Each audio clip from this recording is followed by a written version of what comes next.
आसाम श्री तेराश गोवाला।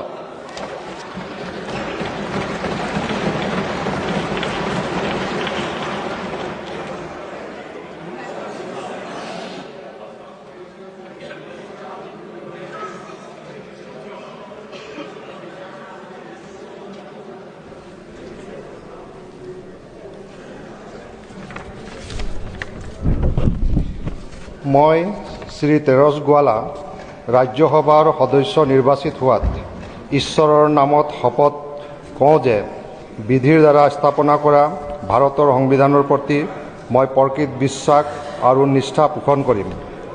মই ভাৰতৰ প্ৰভুত্ব আৰু অখণ্ডতা অক্ষুণ্ণ ৰাখিম আৰু মই গ্ৰহণ কৰিব ধৰা কৰ্তব্য শ্ৰদ্ধাপূৰ্বক নিৰ্বাহন কৰিম।